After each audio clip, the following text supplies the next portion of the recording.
ഒരുമിച്ച് അല്പസമയം ദൈവവചനം ധ്യാനിക്കുന്നതിന് ആധാരമായിട്ട് എഫീസ്യർക്ക് എഴുതിയ ലേഖനത്തിന്റെ 1-ാമത്തെ അധ്യായത്തിന്റെ 7-ാമത്തെ വാക്യമാണ് നമ്മൾ വായിക്കുന്നത്.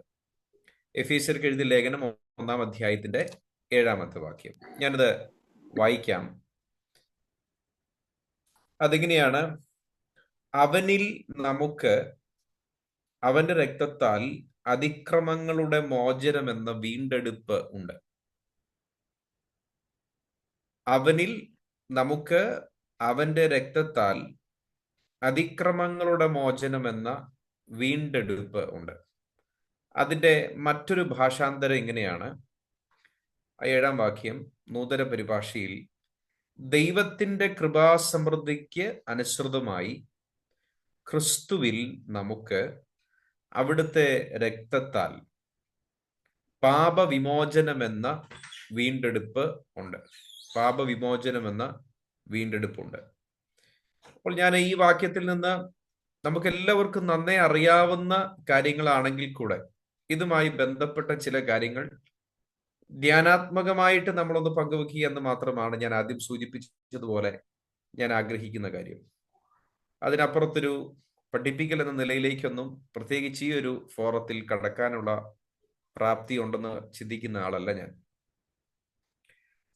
പ്രിയപ്പെട്ടവരെ, നമ്മൾ ഈ എഫേസ്യർക്ക് എഴുതിയ ലേഖനം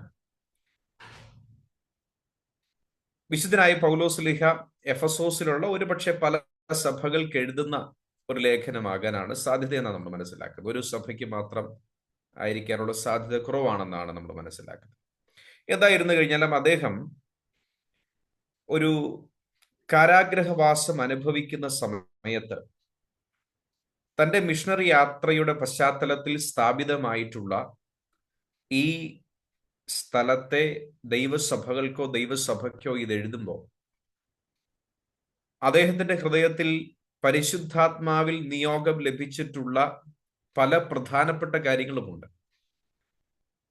എഫസോസ് എന്ന് പറയുന്ന ആ ചരിത്ര പ്രസിദ്ധമായ എല്ലാ നിലകളിലും അന്ന്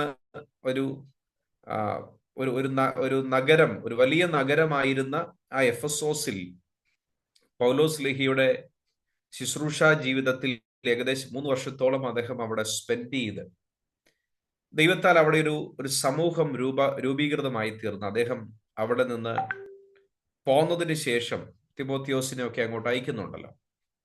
അപ്പോൾ ഇവിടുത്തെ റിപ്പോർട്ട് കിട്ടുമ്പോൾ ഒരുപക്ഷെ ഈ ലേഖനം അദ്ദേഹം എഴുതുന്നത് അതിലേറ്റവും പ്രധാനപ്പെട്ട ഒരു കാര്യമായിട്ട് നമുക്ക് മനസ്സിലാക്കാൻ സാധിക്കുന്നത്, യേശുവിൽ വിശ്വസിച്ച് ക്രിസ്തീയ ജീവിത യാത്ര തുടങ്ങിയ ഈ സമൂഹം യേശുക്രിസ്തുവിലൂടെ ലഭ്യമായ ആ ഒരു പുതിയ ആത്മീയ അവസ്ഥയെ കൃത്യമായി മനസ്സിലാക്കി ആ ആത്മീയ അനുഭവം എന്താണ് എന്ന് കൃത്യമായി മനസ്സിലാക്കി, അല്ലെങ്കിൽ അതിനെക്കുറിച്ചുള്ള ദൈവിക വെളിപ്പാടുകളെ കുറിച്ച് കൃത്യമായ ബോധ്യത്തിലേക്ക് കടന്നു വന്ന ആ ബോധ്യങ്ങൾ പ്രായോഗിക ജീവിതത്തിൽ എത്തുക എന്ന ഒരു പ്രധാനപ്പെട്ട ഇന്റൻഷനാണ് ഈ എഫേസ്യർക്ക് എഴുതിയ ലേഖനത്തിൽ നമുക്ക് കാണാൻ സാധിക്കുന്നത്. പ്രത്യേകിച്ച് ദൈവസഭയെ സംബന്ധിച്ചുള്ള ദൈവിക വെളിപ്പാടുകളുടെ ഒരു സമാഹാരമായിട്ടും കൂടെ നമുക്കിതിനെ കാണാം. അപ്പോൾ ആ നിലകളിൽ അദ്ദേഹം ഈ ലേഖനം എഴുതി തുടങ്ങുമ്പോൾ തന്നെ അദ്ദേഹത്തെ കുറിച്ച് പറഞ്ഞ അതിന് 1-ാമത്തെ വാക്യത്തിൽ അപ്പോസ്തലനായ പൗലോസ് എഫസോസിലുള്ള വിശുദ്ധന്മാർക്കും വിശ്വാസികളുമായിട്ടുള്ളവർക്ക് എഴുതുന്നു, നിങ്ങൾക്ക് സമാധാനവും കൃപയും ഒക്കെ ഉണ്ടാകട്ടെ എന്ന് പറഞ്ഞ് വളരെ വേഗത്തിൽ അദ്ദേഹം കടക്കുന്ന ഒരു ഭാഗം, അതിന്റെ 3 മുതൽ 14 വരെയുള്ള വാക്യങ്ങൾ, അദ്ദേഹം ഈ തന്റെ ഓഡിയൻസിനോട്, ഇത് വായിക്കുന്നവരോട്, അല്ലെങ്കിൽ നമ്മളോട് ഉൾപ്പെടെ വളരെ വേഗത്തിൽ അദ്ദേഹത്തിന് പറയാനുള്ള ഒരു കാര്യം എന്ന് പറയുന്നത്, നിങ്ങൾ സാധാരണക്കാരല്ല എന്നുള്ളതാണ്. ഞാനതിനെ നമ്മുടെ ഒരു ഭാഷയിലങ്ങ് പറഞ്ഞു എന്നേ ഉള്ളൂ. പൗലോസ്ലീഹ ഇത് വായിക്കുന്നവരുടെ നിങ്ങൾ സാധാരണക്കാരായ ആളുകളല്ല, സാധാരണക്കാരല്ല. അപ്പൊ അതിന് അദ്ദേഹം പറയുന്ന ഭാഷ ഇങ്ങനെയാണ്: നിങ്ങൾ, അതായത് ക്രിസ്തുവിലായിരിക്കുന്ന നിങ്ങൾ, സ്വർഗത്തിലെ സകലവിധമായ ആത്മീക അനുഗ്രഹത്താലും അനുഗ്രഹീതരാണ് എന്നൊരു സ്റ്റേറ്റ്മെന്റിൽ അദ്ദേഹം തുടങ്ങുന്നു. അതാ ഞാൻ പറഞ്ഞത്, നിങ്ങൾ സാധാരണക്കാരല്ല. ആരാ? ഈ ലേഖനങ്ങൾ വായിക്കുന്ന നിങ്ങൾ സാധാരണക്കാരല്ല, നിങ്ങൾ അസാധാരണമായ അനുഭവത്തിലുള്ളവരാണ്. പക്ഷെ നിങ്ങൾ അത് തിരിച്ചറിയണമെന്നുള്ള ഇന്റൻഷനാണ് ആദ്യം തന്നെ അദ്ദേഹത്തിന് പങ്കുവയ്ക്കാനുള്ളത്. പക്ഷെ ഈ 3 മുതൽ 14 വരെയുള്ള ഈ ഭാഗങ്ങളിൽ അദ്ദേഹം നമ്മോട് അസാധാരണമായ അവസ്ഥയിലുള്ളവരാണെന്ന് നമ്മളൊന്ന് പറയുമ്പോഴും അതിലൂടെ അദ്ദേഹം ചെയ്യുന്ന കാര്യം ദൈവത്തിന് മഹത്വം കരയറ്റുകയാണ്. അപ്പോ ഇങ്ങനെ നമുക്ക് പറയാം, ഈ 3 മുതൽ 14 വരെയുള്ള വാക്യങ്ങളിൽ അദ്ദേഹം അടിസ്ഥാനപരമായി ദൈവത്തെ സ്തുതിക്കുന്ന ഭാഗമാണത്. അതിന് 3-ാമത്തെ വാക്യം, 6-ാമത്തെ വാക്യം, 12-ാം വാക്യം, 14-ാം വാക്യം ഒക്കെ എടുത്തു നോക്കിയാൽ അവിടെ പറയുന്നത് പിതാവായ നമ്മുടെ കർത്താവായ യേശു ക്രിസ്തുവിന്റെ ദൈവവും പിതാവുമായവൻ വാഴ്ത്തപ്പെട്ടവൻ. അതിന് 6-ാമത്തെ വാക്യം വായിക്കുമ്പോൾ തന്റെ കൃപാമഹത്വത്തിന്റെ പുകഴ്ചയ്ക്കായി. 12-ാമത്തെ വാക്യത്തിലേക്ക് നോക്കുമ്പോൾ അവിടുത്തെ മഹത്വത്തിന്റെ പുകഴ്ചയ്ക്കാകേണ്ടതിന് തന്നെ. 14-ാമത്തെ വാക്യത്തിലേക്ക് നമ്മൾ വായിക്കുമ്പോൾ അവിടുത്തെ മഹത്വത്തിന്റെ പുകഴ്ചയ്ക്കായിട്ട്, അതായത് ഈ കാര്യങ്ങൾ പറയുന്നതിന്റെ ഒരു അൾട്ടിമേറ്റ് പോയിന്റ് എന്ന് പറയുന്നത്, പൗലോസ്ലീഹ പോയിന്റ് ചെയ്യുന്നത് ഒരു കാര്യത്തിന് വേണ്ടിയിട്ടാണ്. ഇതെല്ലാം ദൈവത്തിന്റെ മഹത്വത്തിന് വേണ്ടി, ദൈവനാമം ഉയരുന്നതിന് വേണ്ടി എന്നുള്ള നിലയിലാണ് അദ്ദേഹം ഈ കാര്യങ്ങൾ പറയുന്നത്. അപ്പോൾ അങ്ങനെ നമ്മൾ ചിന്തിച്ചാൽ, ഞാൻ പറഞ്ഞു ഈ ഭാഗങ്ങൾ 3 മുതൽ 14 വരെയുള്ള ഇതിന്റെ മൂലഭാഷയിൽ ഒറ്റ സെന്റൻസ് ആണിത്. ഒറ്റ സെന്റൻസ്. നമ്മുടെ മലയാളം ഭാഷാന്തരത്തിലൊക്കെ പല സെന്റൻസസ് ഒക്കെ നമുക്ക് കാണാമെങ്കിൽ ഒറ്റ സെന്റൻസിൽ എഴുതിയിരിക്കുന്ന ഈ ഒരു പാരാഗ്രാഫ് എന്ന് പറയുന്ന തരത്തിലുള്ള ഒറ്റ വാക്യത്തിൽ അടിസ്ഥാനപരമായി അദ്ദേഹം ദൈവത്തിന് മഹത്വം കൊടുക്കുന്ന ഭാഗമാണ്. അതിന്റെ ആധാരം, അതിന്റെ കാരണം എന്തെന്ന് ചോദിച്ചാൽ, ദൈവം നമ്മെ അസാധാരണമായ ഒരവസ്ഥയിലേക്ക് കൊണ്ടുവന്നിരിക്കുന്നു എന്നുള്ളതാണ്. ആ അസാധാരണമായ അവസ്ഥ എന്തെന്നുള്ള ചോദ്യത്തിന്റെ ഉത്തരമാണ് 3-ാമത്തെ വാക്യം. അവിടുന്ന് സ്വർഗത്തിലെ സർവ ആത്മീക അനുഗ്രഹങ്ങളാലും ക്രിസ്തുവിൽ നമ്മെ അനുഗ്രഹിച്ചിരിക്കുന്നു. V R blessed. നമ്മൾ അനുഗ്രഹീതരാണ്. അതിന്റെ പ്രത്യേകത എന്താ? ആത്മീക അനുഗ്രഹങ്ങൾ. എവിടുത്തെ? സ്വർഗത്തിലെ സകല വിധമായ സകല ആത്മീക അനുഗ്രഹങ്ങളും നമ്മൾ അനുഗ്രഹീതരാണ്. അപ്പോ ഈ ഒരു കാര്യം പറയുമ്പോൾ തന്നെ നമ്മളൊരു സാധാരണ മനുഷ്യനോട് ഇത് പറഞ്ഞു കഴിഞ്ഞാൽ അവർ ചോദിക്കും, ഇതിൽ എന്താണ് ഇത്ര അസാധാരണമായ അനുഭവം? അല്ലെ, എന്താണ് ഇത്ര അസാധാരണമായ അനുഭവം? ഇവിടെ ഒരു 5000 കോടിയുടെ ആസ്തി ഉണ്ടെന്ന് പറഞ്ഞാൽ അത് അസാധാരണമായ സംഭവമായിട്ട് നമുക്ക് വിലയിരുത്താം. പക്ഷേ സ്വർഗത്തിലെ സകല ആത്മീക അനുഗ്രഹത്താലും ഒരാൾ അനുഗ്രഹീതനാണെന്ന് പറയുമ്പോൾ അതിൽ എന്താണ് ഇത്ര അസാധാരണമായ സംഭവം? അപ്പൊ അവിടെ അതിനൊരു മറുഭാഗം നമ്മളൊന്ന് മനസ്സിലാക്കേണ്ടത് അനിവാര്യമാണ്. നമുക്കറിയാവുന്ന കാര്യം തന്നെയാണ്. അതായത് ഈ ആത്മീക കാര്യങ്ങളെ കുറിച്ച് ഗ്രഹിക്കുവാൻ ഒരു സാധാരണ മനുഷ്യന് അസാധ്യമാണ്. കൊരിന്ത്യർക്ക് എഴുതിയ 1-ാമത്തെ ലേഖനം അതിന്റെ 2-ാമത്തെ അധ്യായത്തിന്റെ അവസാന ഭാഗങ്ങളിലേക്ക് വരുമ്പോൾ അവിടെ പറയുന്നത്, പ്രാകൃത മനുഷ്യന് ദൈവത്തിൽ നിന്നുള്ള കാര്യങ്ങളെ സ്വീകരിക്കുവാൻ സാധിക്കില്ല, മനസ്സിലാക്കാൻ സാധിക്കില്ല, അംഗീകരിക്കാൻ സാധിക്കത്തില്ല എന്ന് മാത്രമല്ല, അത് ഭോഷത്വമായിട്ട് തോന്നും. അപ്പോ ദൈവാത്മാവിന്റെ പ്രവർത്തനമില്ലാത്ത ഒരാളോട് ഈ നിലകളിൽ ഒരു അസാധാരണമായ അവസ്ഥ ഒരു മനുഷ്യന് ലഭിക്കുമെന്ന് പറഞ്ഞു കഴിഞ്ഞാൽ അവർ പറയുന്നത് എന്തായിരിക്കും? എന്റെ പൊന്നു സഹോദര, വേറെ വല്ല പണിയുണ്ടെങ്കിൽ നോക്കും, അല്ലെ? അങ്ങനെ ആയിരിക്കും സാധാരണ ഉള്ള റെസ്പോൺസ്. ഈ 1-ാമത്തെ 1 കൊരിന്ത്യർക്ക് എഴുതിയ ലേഖനത്തിൽ പൗലോസിലേക്ക് പറഞ്ഞു, ക്രൂശിന്റെ വചനം നശിച്ചു പോകുന്നവർക്ക് എന്താ? ആ ഭോഷത്വമാണ്. എന്നാൽ രക്ഷിക്കപ്പെടുന്നവരായ നമുക്കറിയാം അത് ദൈവശക്തിയായി വ്യാപരിക്കുന്നതാണ് ക്രൂശിന്റെ വചനം എന്നുള്ളത്. അപ്പോൾ ഞാൻ ഈ കാര്യം ഇവിടെ ഉന്നയിക്കാൻ, ഇവിടെ കാര്യം ഒന്ന് പോയിന്റ് ചെയ്യാനായിട്ടുള്ള കാര്യം, ഈ അസാധാരണമായ അവസ്ഥ നമുക്ക് ലഭിക്കപ്പെട്ടിരിക്കുമ്പോൾ അത് പുറമെ ഉള്ളവർക്ക് ഇത് വെറും ഭോഷത്വമായിട്ട് തോന്നും, ഇതവർക്ക് മനസ്സിലാക്കാൻ സാധിക്കാത്തതായിട്ടിരിക്കും, ഇതവർക്ക് അക്സെപ്റ്റ് ചെയ്യാൻ സാധിക്കാത്തതായിട്ടിരിക്കും. പക്ഷെ ദൈവത്തിന്റെ ആത്മാവിന്റെ പ്രവർത്തനമുള്ള ദൈവമക്കളായ നമ്മെ സംബന്ധിച്ച് നാം ഓരോരുത്തരും തിരിച്ചറിയുന്ന ഒരു കാര്യമുണ്ട്. ഒരുപക്ഷെ എന്നല്ല, ഉലകത്തിൽ നമുക്ക് ലഭിക്കുവാൻ സാധിക്കുന്ന ഏറ്റവും വിലയേറിയ കാര്യം എന്തെന്ന് ചോദിച്ചാൽ ഈ അസാധാരണമായ അനുഭവമാണ്. എന്താണ് അസാധാരണമായ അനുഭവം?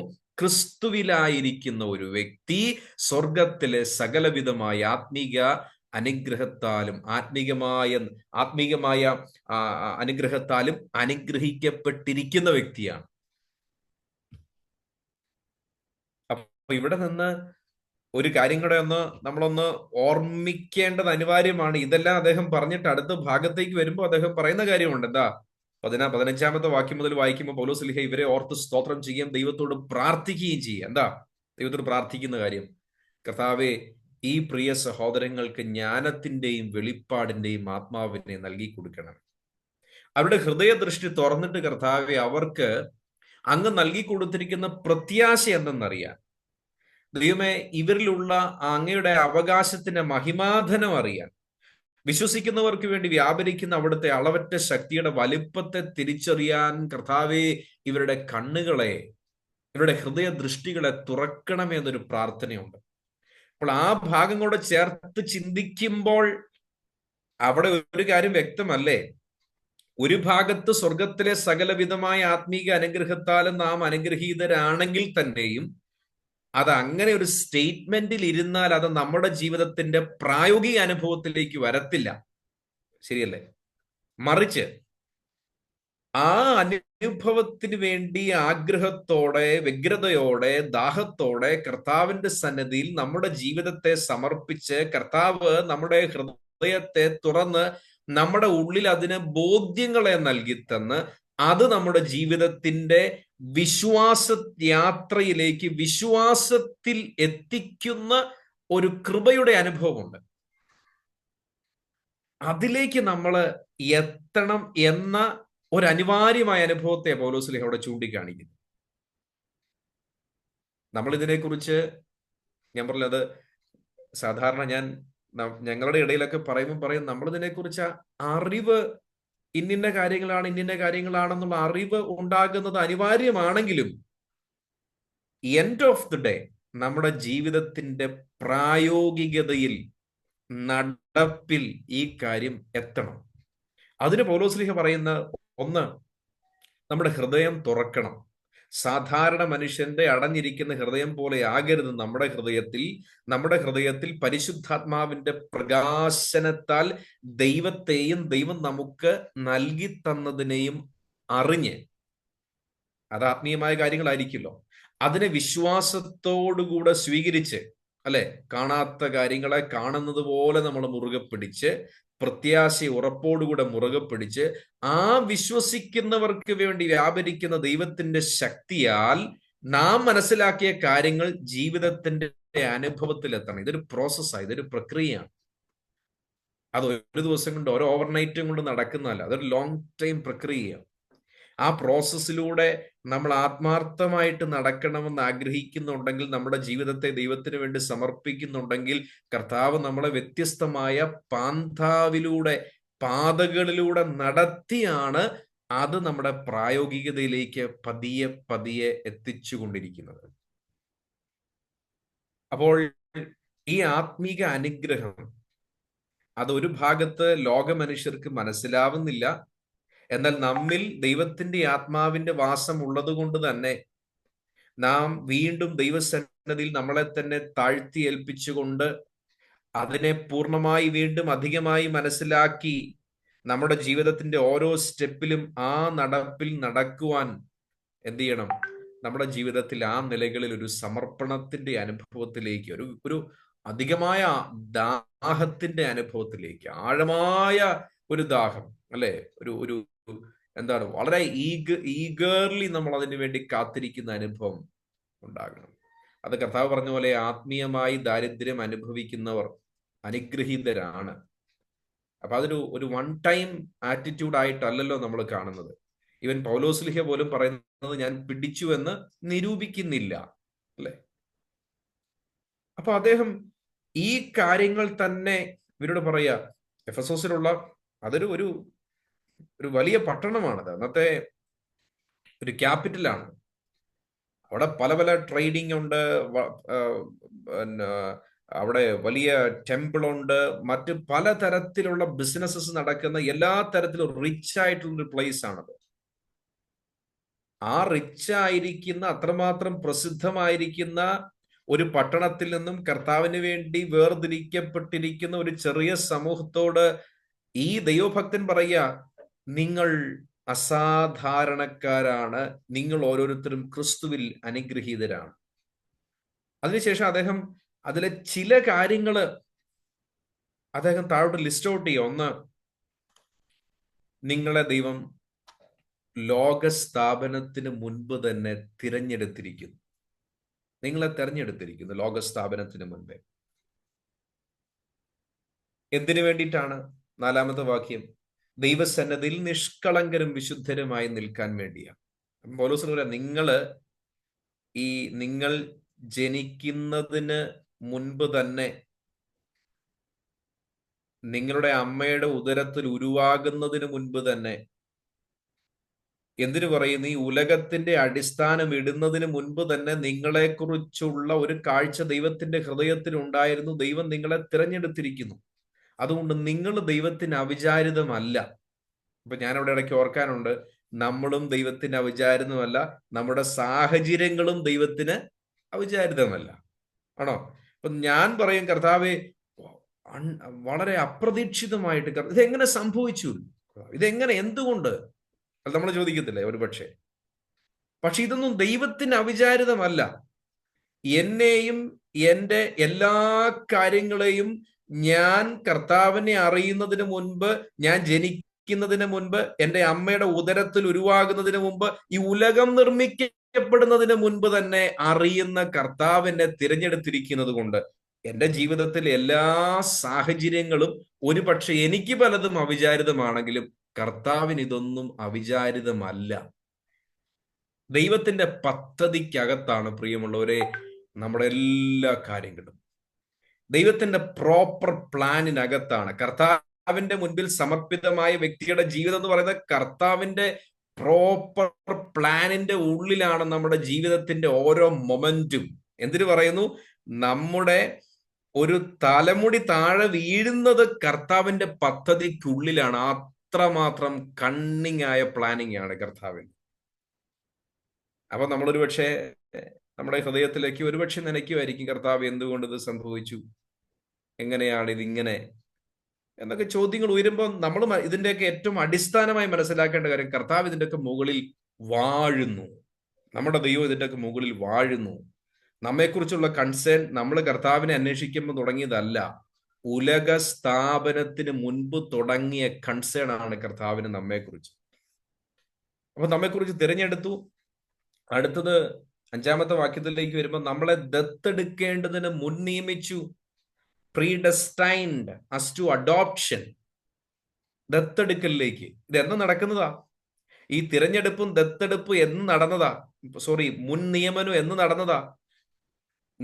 പൂർവകാലത്തിൽ, അല്ലെ? സമയമുണ്ടാകുന്നതിന് മുൻപ് തന്നെ കർത്താവിന്റെ പദ്ധതിക്കുള്ളിൽ എന്നെ കണ്ടവിടുന്ന് തിരഞ്ഞെടുത്ത് എന്നെ മുൻ നിയമിച്ചു. അന്ന് തന്നെ എന്തിലേക്ക്? ഈ ദൈവത്തിന്റെ കുടുംബത്തിലേക്ക് അംഗമാകാൻ, മക്കളായി തീരാൻ.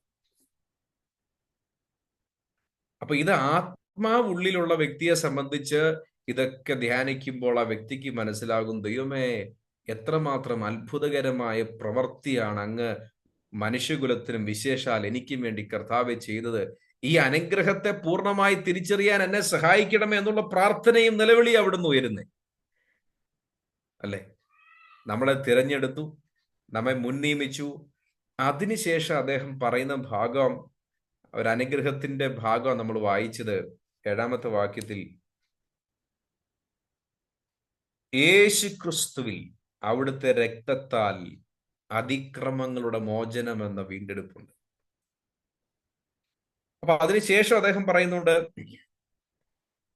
നമുക്ക് ഈ ദൈവിക പദ്ധതിയെക്കുറിച്ചുള്ള കാര്യങ്ങൾ സകല ജ്ഞാനവും വിവേകവുമായി നൽകി തന്നിരിക്കുന്നു. അതിനുശേഷം നമ്മെ അവകാശമായി തിരഞ്ഞെടുത്തിരിക്കുന്നു. പരിശുദ്ധാത്മാവിനാൽ മുദ്രയിടപ്പെട്ടിരിക്കുന്നു. പരിശുദ്ധാത്മാവിനെ അച്ചാരമായി നൽകി തന്നിരിക്കുന്നു. ഇങ്ങനെ പല കാര്യങ്ങൾ അദ്ദേഹം മെൻഷൻ ചെയ്യുന്നുണ്ട്. അപ്പൊ അതിൽ വളരെ പ്രാധാന്യമുള്ള നമ്മുടെ ക്രിസ്തീയ ജീവിതത്തിന്റെ അടിസ്ഥാനമായി നമുക്ക് എല്ലാവർക്കും നന്നേ അറിയാവുന്ന ഒരു കാര്യം അദ്ദേഹം നമ്മളോട് ചൂണ്ടിക്കാണിച്ചിട്ട് പറയും, യേശുവിൽ നമ്മുടെ അതിക്രമങ്ങളുടെ മോചനം എന്ന വീണ്ടെടുപ്പ് ഉണ്ട്. അപ്പൊ അദ്ദേഹം പറഞ്ഞു വരുന്ന ആ ഓർഡർ ഒന്ന് നോക്കിയേ. തിരഞ്ഞെടുത്തു, മുൻ നിയമിച്ചു. ഇത് രണ്ടും പൂർവകാലത്തിൽ നടന്ന കാര്യമാണ്, ചരിത്രത്തിൽ നടന്ന കാര്യമല്ല. അപ്പോ നമ്മളൊന്ന് ചിന്തിച്ചേ. പൂർവകാലത്തിൽ തന്നെ നമ്മെ തിരഞ്ഞെടുത്തു, നമ്മെ മുൻ നിയമിച്ചു. അപ്പൊ ദൈവം തിരഞ്ഞെടുക്കുമ്പോൾ ഈ ചരിത്രത്തിലേക്ക് നോക്കുമ്പോ എന്നെ തിരഞ്ഞെടുക്കാനും എന്നെ മുൻ നിയമിക്കാനും എൻ്റെ കയ്യിലുള്ള യോഗ്യത എന്താ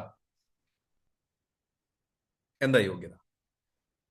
സകലകാലത്തിന് മുൻപേ കർത്താവ് എന്നെ കണ്ട് എന്നെ തിരഞ്ഞെടുക്കാൻ, എന്നെ മുൻ നിയമിക്കാൻ തുടങ്ങുമ്പോൾ, അവിടെ തുടങ്ങുമ്പോൾ എന്നൊക്കെ പറയുന്ന അത്ര പദപ്രയോഗങ്ങൾ ശരിയല്ല എങ്കിലും ഞാനൊക്കെ പറയാ, എന്റെ യോഗ്യത എന്തായിരുന്നു? എന്റെ യോഗ്യത എന്തായിരുന്നു എന്നുള്ള ചോദ്യമല്ല സത്യത്തിൽ വരേണ്ടത്, ഞാൻ അയോഗ്യനായിരുന്നു എന്നുള്ളതാണ്. എന്റെ അയോഗ്യതയുടെ സമയത്ത് അതിനെ കണ്ടുകൊണ്ട് തന്നെയാണ് കർത്താവിനെ തെരഞ്ഞെടുക്കുന്നത്, കർത്താവിനെ മുൻ നിയമിക്കുന്നത്. അവിടെയാണ് ദൈവത്തിന്റെ സ്നേഹത്തിന്റെ ആഴം നമ്മൾ കാണുന്നത്. ദൈവത്തിന്റെ മുൻപിൽ നിന്ന് നമ്മൾ കുറെ കാര്യങ്ങൾ ചെയ്ത് ദൈവത്തിന് ഉപയോഗമുള്ള ഒരു വ്യക്തി ആയതുകൊണ്ടല്ല കർത്താവിനെ തെരഞ്ഞെടുത്തത്, മറിച്ച് ദൈവത്തിന്, റോമലേഖനം 5-ാം അധ്യായം വായിക്കുമ്പോൾ എന്താ അവിടെ ലിസ്റ്റ് ഉണ്ട്. ശത്രുക്കളായിരിക്കുമ്പോൾ, പാപികളായിരിക്കുമ്പോൾ, അഭക്തരായിരിക്കുമ്പോൾ ദൈവം നമ്മെ സ്നേഹിച്ചു. കർത്താവിന്റെ കൃപ എത്ര വലുതാ എൻ്റെ പ്രിയപ്പെട്ട മാതാപിതാക്കളെ, സഹോദരങ്ങളെ. ദൈവത്തിന്റെ സ്നേഹം എത്ര ആഴമുള്ളതാണ്.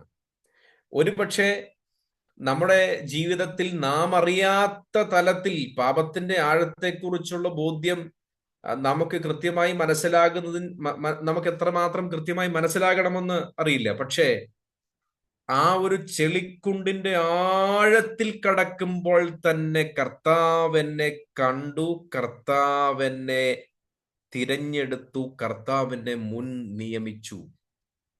അയോഗ്യമായ അനുഭവത്തിൽ. അപ്പോൾ പൂർവകാല നിത്യതയിൽ കർത്താവ് നമ്മുടെ യോഗ്യത നോക്കി അല്ല തിരഞ്ഞെടുത്തത്, നമ്മെ മുൻ നിയമിച്ചത്, മറിച്ച് നാം അയോഗ്യരായിരുന്ന സമയത്ത് തന്നെയാണ്. എന്നാല് ആ പൂർവകാലം കഴിഞ്ഞ് മനുഷ്യന്റെ ചരിത്രത്തിലേക്ക് കടന്നു വന്ന് ആ ചരിത്രത്തിന്റെ സമയങ്ങളിലേക്ക് വരുമ്പോൾ അയോഗ്യനായിരുന്ന എന്നെ യോഗ്യനാക്കി തീർക്കുവാൻ, എന്താ, കർത്താവിന്റെ തിരഞ്ഞെടുപ്പിനും കർത്താവിന്റെ മുൻ നിയമത്തിനും അനുസൃതമായി യോഗ്യനാക്കി തീർക്കുവാനുള്ള പരിഹാരമായിട്ടാണ് കർത്താവ് ഈ ഭൂമിയിലേക്ക് യേശുവിനെ അയക്കുന്നത്. സകലകാലത്തിന് മുൻപ് അയോഗ്യമായിരുന്ന അനുഭവത്തിൽ കർത്താവിനെ തിരഞ്ഞെടുത്തു, കർത്താവിനെ മുൻ നിയമിച്ചു. പക്ഷെ ചരിത്രത്തിലേക്ക് വന്നു കഴിയുമ്പോൾ, ചരിത്രത്തിൽ ജീവിക്കുന്ന മനുഷ്യരായ നമ്മെ, നമ്മുടെ അയോഗ്യതകൾ മാറ്റി ദൈവത്തിന്റെ സന്നിധിയിൽ യോഗ്യരായി നിലനിർത്തേണ്ടതിന് ഒരേ ഒരു മാർഗം എന്ന് പറയുന്നത് കാൽവറി ക്രൂശിന്റെ മാർഗമാണ്. ആ ക്രൂശാണ് ഇന്നും ഉയർന്നു നിൽക്കുന്ന യേശു ക്രിസ്തു മരിച്ചടക്കപ്പെട്ട് ഉയർത്തെഴുന്നേറ്റ് നമുക്ക് വേണ്ടി ജീവിക്കുന്നു. റോമലേഖനത്തിൽ പറയുന്നത് എന്താ? പരസ്യമായി നിർത്തിയിരിക്കുന്നു പറയുന്നു. അയോഗ്യമായിരുന്ന അനുഭവത്തിൽ നിന്ന് യോഗ്യതയിലേക്ക് കൊണ്ടുവരുന്ന ക്രൂശിന്റെ ആ ഒരു ചിത്രം. അപ്പൊ ഇവിടെ ഞാനിത് പറയാനുള്ള ഒരു കാര്യം, 7-ാമത്തെ വാക്യത്തിൽ നമ്മൾ കണ്ടത് എന്താണ്? യേശുവിന്റെ രക്തത്താൽ അതിക്രമങ്ങളുടെ മോചനം എന്ന വീണ്ടെടുപ്പുണ്ട്. ഇനി ഈ വീണ്ടെടുപ്പാണ് ഞാൻ എൻ്റെ ആ സന്ദേശത്തോട് ചേർത്ത് ഒന്ന് പങ്കുവെക്കാനായിട്ട്. ഈ വീണ്ടെടുപ്പാണ് അയോഗ്യമായ അനുഭവത്തിലിരുന്ന നമ്മെ യോഗ്യരാക്കി തീർക്കുന്ന ദൈവത്തിന്റെ പദ്ധതി, ദൈവത്തിന്റെ പ്രവൃത്തി. അയോഗ്യരായിരുന്ന നമ്മെ യോഗ്യരാക്കി തീർക്കുന്ന ദൈവത്തിന്റെ കാര്യപരിപാടിയാണ് ഈ വീണ്ടെടുപ്പ് എന്നുള്ളത്. അപ്പൊ അവിടെ ഒന്ന് രണ്ട് കാര്യങ്ങള്, അതിന്റെ ബാക്ക്ഗ്രൗണ്ടിൽ ഒന്ന് നമുക്കൊന്ന് ചിന്തിക്കാം. എന്തിനാ ഇങ്ങനൊരു വീണ്ടെടുപ്പിന്റെ ആവശ്യകത? നമുക്കറിയാവുന്ന കാര്യമാണെങ്കിലും നമ്മൾ വീണ്ടും ഒന്നും കൂടെ ഒരുമിച്ച് ധ്യാനിക്കുകയും ചിന്തിക്കുകയും ചെയ്യുമ്പോൾ അതൊരു സന്തോഷമാണല്ലോ, കർത്താവിൽ ആനന്ദമാണല്ലോ. അപ്പൊ എന്തിനാ ഇങ്ങനൊരു വീണ്ടെടുപ്പിന്റെ ആവശ്യം? ഈ അയോഗ്യമായ അവസ്ഥയിൽ നിന്ന് ഏത് രീതിയിൽ നമുക്ക് യോഗ്യമായ അവസ്ഥയിലോട്ട് മാറാൻ സാധിക്കും? എന്തുകൊണ്ടാണ് ദൈവം ഇങ്ങനെ ഒരു കാര്യത്തിലേക്ക്, യേശുവിന്റെ ക്രൂശീകരണത്തിലേക്കൊക്കെ വന്നത്? അല്ലെങ്കിൽ നമുക്ക് പകരക്കാരനായിട്ട് യേശു എന്തിനാ മരിക്കുന്നത്? നമ്മള് ദൈവജനത്തിലൂടെ സഞ്ചരിക്കുമ്പോൾ നമ്മുടെ കർത്താവിന്റെ മനോഹരമായ സ്വഭാവ സവിശേഷതകളുണ്ട്, ശ്രേഷ്ഠതകളുണ്ട്. അവിടുന്ന് സർവശക്തനാണ്, സർവജ്ഞാനിയാണ്, സർവ്വവ്യാപിയാണ്, അങ്ങനെ ധാരാളം കാര്യങ്ങൾ. രാജാതിരാജാവാണ്, കർത്താതി കർത്താവ്. ദൈവത്തിന്റെ അതുല്യമായ അനുഭവങ്ങളെ നമുക്ക് മനസ്സിലാകുന്ന ഭാഷയിലൊക്കെ വെളിപ്പെടുത്തി നൽകി തന്നിട്ടുണ്ട്. അതിൽ ഏറ്റവും പ്രധാനപ്പെട്ട ഒരു കാര്യം ദൈവം പരിശുദ്ധനാണെന്നുള്ളതാണ്. ഗോഡ് ഈസ് ഹോളി, പരിശുദ്ധൻ. അതിനെക്കുറിച്ച് വിശദീകരിക്കുക എന്ന് പറഞ്ഞാൽ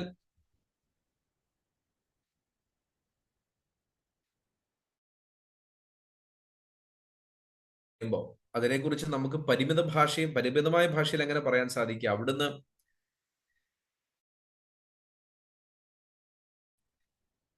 നിർമ്മല ദൃഷ്ടിയുള്ള ദൈവം, ദോഷത്തെ കണ്ടുകൂടാതവൻ, പാപത്തെ പോയിട്ട് പാപത്തിന്റെ കണികയെ സഹിക്കുവാൻ പോലും സാധിക്കാത്ത തരത്തിൽ നിർമ്മലനായ, പവിത്രനായ, പരിപാവനമായ അവസ്ഥയിൽ നിലകൊള്ളുന്ന ദൈവം. മറ്റെല്ലാറ്റിൽ നിന്നും, തന്റെ സൃഷ്ടികളിൽ നിന്നുമൊക്കെ വേർപെട്ട് ആയിരിക്കുന്ന നിർമ്മലമായ, പവിത്രമായ, പരിപാവനമായ ദൈവത്തിന്റെ അനുഭവം, പാപത്തോട് ഒരു സന്ധിയും ചെയ്യാത്ത ദൈവത്തിന്റെ അനുഭവം എന്നൊക്കെയാണ് എനിക്ക് വിശദീകരിക്കാനായിട്ട് സാധിക്കുക. അപ്പോ ഈ അനുഭവത്തിൽ നിന്ന് വ്യത്യസ്തമായതെല്ലാം പാപമാണ്. അതുകൊണ്ട് തന്നെ ഈ പാപത്തോട് ഒരിക്കലും ദൈവത്തിന് സന്ധി ഉണ്ടാവുക അസാധ്യമാണ്. അപ്പോൾ ഈ ദൈവത്തിന്റെ വിശുദ്ധിയോട് ചേർത്ത് ഒരു കാര്യം കൂടെ നമ്മൾ ചിന്തിക്കണം. അവിടുന്ന് നീതിമാനാണ്. God is righteous God. അപ്പൊ നീതി എന്ന് പറയുമ്പോൾ തന്നെ അവിടുന്ന് നീതിയോടെ ന്യായം വിധിക്കുന്ന ഒരു ജഡ്ജായിട്ടും കൂടെ നമുക്ക് മനസ്സിലാക്കാം. അപ്പോൾ ദൈവത്തിന്റെ ഭരണത്തിന് കീഴിൽ പാപത്തിന്റെ ഒരു കണിക വന്നു കഴിഞ്ഞാൽ അതിനെ നീതിയോടെ രാജ്യം ഭരിക്കുന്ന രാജാവാണെങ്കിൽ അത് ന്യായം വിധിക്കുക എന്നത് സാധാരണ കാര്യമാണ്. അങ്ങനെ ന്യായം വിധിച്ചില്ലെങ്കിലാണ് അസാധാരണമാകുന്ന സംഭവമാകുന്നത്. അപ്പൊ ഒരു ഭാഗത്ത് അവിടുന്ന് പരിശുദ്ധനാണ്, അതിനോട് ചേർന്ന് അവിടുന്ന് നീതിമാനാണ്. അതുകൊണ്ട് തന്നെ പാപത്തിന്റെ എല്ലാ കാര്യങ്ങളെയും എന്ത് ചെയ്യുന്നു? അവിടുന്ന് ശിക്ഷിക്കുന്നു. ആ ശിക്ഷ എന്ന് പറയുന്നത് എന്താ? ആ ശിക്ഷ എന്ന് പറയുന്നതാണ് മരണം. പാപത്തിന്റെ ശമ്പളം മരണം. അല്ലെങ്കിൽ അതിന് ഇങ്ങനെ പറയാം, മനുഷ്യനോട് ചേർത്ത് പറയുമ്പോൾ, ദൈവത്തിന്റെ സാന്നിധ്യത്തിൽ ആക്കി വെച്ചിരിക്കുന്ന മനുഷ്യൻ പാപം ചെയ്ത് ആ ദൈവത്തോടുള്ള ബന്ധത്തിൽ നിന്ന് വിച്ഛേദനം വരുന്നത്, നീതിയോടെ ദൈവം മനുഷ്യന്റെ അവസ്ഥയെ നോക്കുമ്പോൾ ദൈവജീവനിൽ നിന്നും മനുഷ്യൻ എന്ത് ചെയ്യും? താഴെ പോകുന്ന, ദൈവത്തോടുള്ള ബന്ധം താഴെ പോകുന്ന ആ അനുഭവമാണ് മരണം. പാപത്തിന്റെ ശമ്പളം മരണമാണ്. കാര്യം അവിടുന്ന് പരിശുദ്ധനാണ്, നീതിമാനാണ്. ഇനി ഇതിനെങ്ങനെ നമുക്കൊരു പരിഹാരം ഉണ്ടാക്കി ദൈവത്തിന്റെ അടുത്ത് നിൽക്കാൻ സാധിക്കുന്നത്? പ്രവാചകനും പറയുന്ന 5-ാം അധ്യായത്തിൽ പറയുന്ന, ഏക മനുഷ്യനിൽ പാപവും പാപത്താൽ മരണവും ലോകത്തിൽ കടന്നു, ഏക ലംഘനത്താൽ സകല മനുഷ്യർക്കും ശിക്ഷാവിധി വന്നു, ഏകന്റെ അനുസരണക്കേടിന് അനേകർ പാപികളായി തീർന്നു. അപ്പോ നമ്മളെല്ലാവരും ബേസിക്കലി പാപികളാണ്. അപ്പൊ നമുക്ക് എങ്ങനെ ഇതിനകത്ത് ഒരു ഒരു ഒരു ഒരു എന്താണ് ഒരു പരിഹാരത്തിലേക്ക് എത്താനായിട്ട് സാധിക്കും? നമ്മള് നമ്മുടെ വലിയ നീതി പ്രവർത്തികൾ കൊണ്ടൊക്കെ ദൈവത്തിന്റെ അടുക്കൽ ചെന്നാൽ അവിടുന്ന് കിട്ടുന്ന റെസ്പോൺസ് എന്തായിരിക്കും? യെശയ്യാപ്രവചനത്തിൽ കാണുന്ന പോലെ 64:6 ഞങ്ങളുടെ നീതി പ്രവർത്തികളൊക്കെയും കറപിരണ്ട തുണി പോലെ. സങ്കീർത്തനക്കാരൻ ചോദിക്കുന്നത്, സഹോദരൻ ശവക്കുഴി കാണാതെ എന്നേക്കും ജീവിച്ചിരിക്കേണ്ടതിന് അവനെ വീണ്ടെടുപ്പാനോ, കണ്ടോ, അവനെ വീണ്ടെടുപ്പാനോ ദൈവത്തിന് വീണ്ടെടുപ്പ് വില കൊടുക്കാനോ ആർക്കും കഴിയുകയില്ല. അടുത്ത ഭാഗം, അവരുടെ പ്രാണന്റെ വീണ്ടെടുപ്പ് വിലയേറിയത്, അത് ഒരു നാളും സാധിക്കില്ല. മനുഷ്യന്റെ ഡെസ്റ്റിനി അതാണ്. പാപത്തിൽ കിടക്കുന്ന മനുഷ്യന് അവന് സ്വയമായി രക്ഷപ്പെടുത്താനോ അവന്റെ സഹോദരനെ രക്ഷപ്പെടുത്താനോ ആ രക്ഷപ്പെടുത്തുന്നതിന് മറുവില കൊടുക്കുക എന്ന് പറയുന്ന അസാധ്യമാണ്. അത് ഒരു നാളും സാധിക്കുകയില്ല. കർത്താവ് ചോദിക്കുന്ന, ഒരു മനുഷ്യൻ സർവ്വലോകം നേടുകയും തന്റെ ജീവനെയും കളയുകയും ചെയ്താൽ അവൻ എന്ത് പ്രയോജനമല്ല? തന്റെ ജീവന് വേണ്ടി മനുഷ്യൻ എന്തൊരു മറുവില കൊടുക്കും? റാൻസം കൊടുക്കാൻ സാധിക്കും? ഉത്തരയില്ല. എങ്ങനെ അയോഗ്യത മാറും? എങ്ങനെ ദൈവത്തിന്റെ സന്നിധിയിൽ നമുക്ക് നിരപ്പിന്റെ അനുഭവത്തിലേക്ക് മനുഷ്യകുലത്തിന് കടന്നു വരാൻ സാധിക്കും? അതിന്റെ ഉത്തരമാണ് യേശു ക്രിസ്തുവിലൂടെയുള്ള വീണ്ടെടുപ്പ്, redemption through the blood of Jesus Christ. അപ്പോൾ അതിന് ഞാൻ എൻ്റെ ആ ഭാഷയിലേക്ക് കൊണ്ടുവന്നു പറയുകയായിരുന്നു, നമ്മുടെ അയോഗ്യത മാറ്റി തീർക്കാൻ, നമ്മുടെ അയോഗ്യതകളെ മാറ്റി ദൈവത്തോട് സന്ധി ചെയ്യുന്ന, ദൈവത്തോട് അടുത്ത് വരുന്ന അനുഭവത്തിലേക്ക് വരാൻ ഉലകത്തിൽ ഒരു മനുഷ്യന്റെ കയ്യിലും ഒരു മാർഗവും ഇല്ലാതിരിക്കെ നമുക്ക് വേണ്ടി മാർഗമൊരുക്കി. ആമേൻ. എവിടെ ഇരുന്നവൻ? ഉന്നതത്തിലിരുന്നവൻ താണഭൂവിലേക്ക് നമ്മിൽ ഒരുവനായി വന്ന് മനുഷ്യത്വം എടുത്ത് നമ്മിൽ ഒരുവനെ പോലെ ജീവിച്ച് നമുക്ക് തുല്യം പരീക്ഷിക്കപ്പെട്ടവനായി തീർന്ന് കാൽവറി ക്രൂശിലേക്ക് പാവനനായി, പവിത്രനായി, പാപമില്ലാത്തവനായി, കളങ്കമില്ലാത്തവനായി നടന്നുപോയി ആ ക്രൂശിൽ അവിടുന്ന് മരിച്ചടക്കപ്പെടുമ്പോൾ നമ്മുടെ അയോഗ്യതകളെ മാറ്റുന്ന, നമ്മളെ യോഗ്യവാന്മാരാക്കി തീർക്കുന്ന ദൈവത്തിന്റെ വീണ്ടെടുപ്പിന്റെ പദ്ധതിയായിരുന്നു അത്. എന്തിനു വേണ്ടിയിട്ടാ? നമ്മൾ ചിന്തിച്ചു വന്ന ഭാഗത്തോട് പറഞ്ഞാൽ, നമ്മെ തെരഞ്ഞെടുത്തിരിക്കുന്ന പദ്ധതിയിലേക്ക് കൊണ്ടുവരാൻ, നമ്മളെ മുൻ നിയമിച്ചിരിക്കുന്ന പദ്ധതിയിലേക്ക് കൊണ്ടുവരാൻ നമ്മുടെ കയ്യിൽ ഒരു കാര്യമില്ലായിരുന്നു. പക്ഷെ അവിടെയും ദൈവമാണ് അതിന് പരിഹാരം കൊണ്ടുവന്നിട്ടുള്ളത്.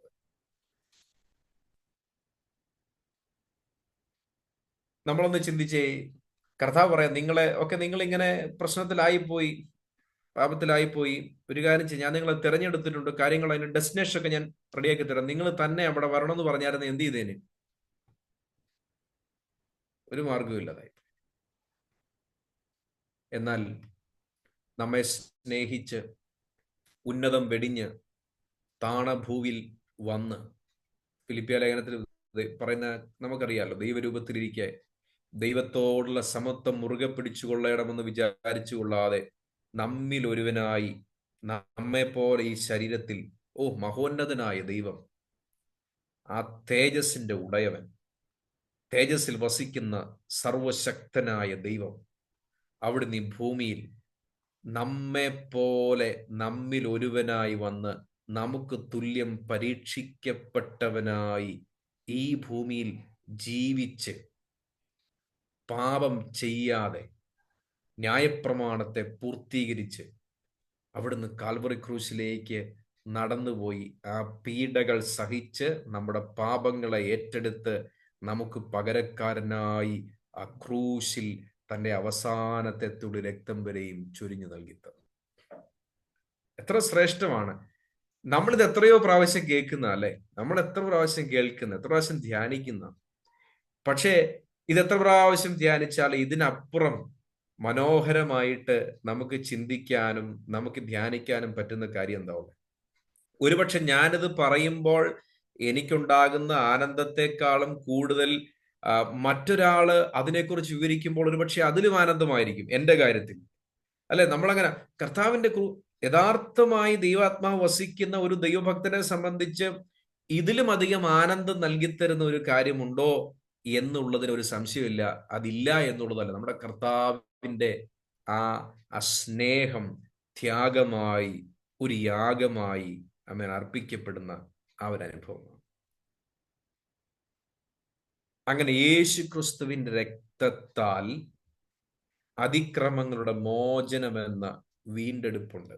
അവിടെ പൗലോസ്ലീഹ അവിടെ പറഞ്ഞിരിക്കുന്നത് കണ്ടോ, വീണ്ടെടുപ്പ് ഉണ്ട് എന്നൊരു വാക്ക്, റിഡംഷൻ.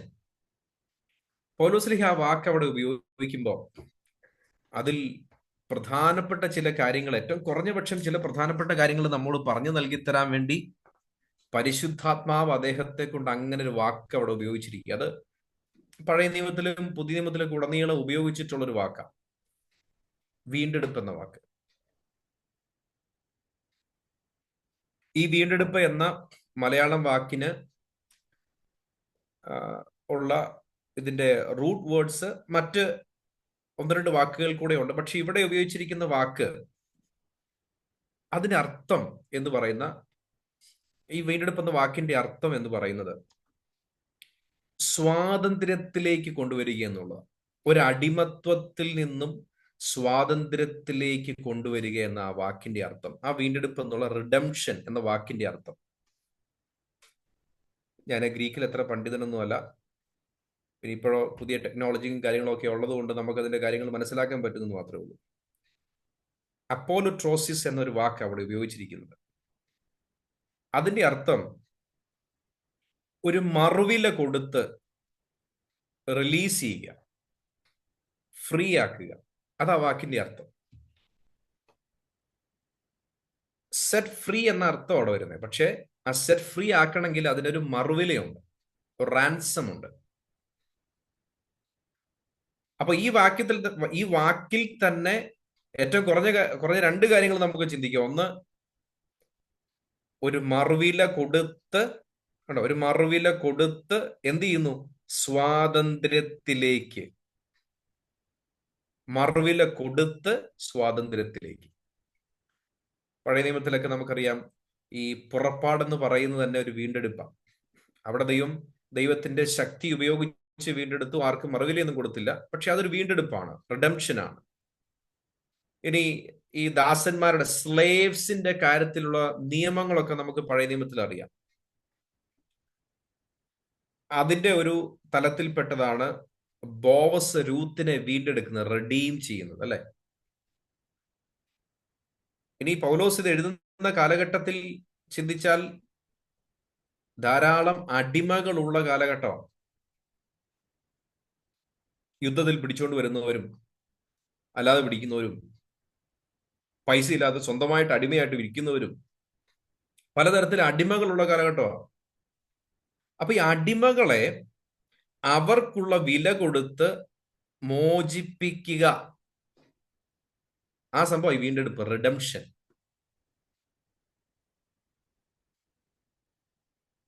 അപ്പൊ നമ്മുടെ അയോഗ്യതയെക്കുറിച്ച് നമ്മൾ മുമ്പേ പറഞ്ഞിരുന്നു. സത്യത്തിൽ അത് കേവലം അയോഗ്യതയല്ലായിരുന്നു, ഒരു അടിമത്വമായിരുന്നു, സ്ലേവറി ആയിരുന്നത്.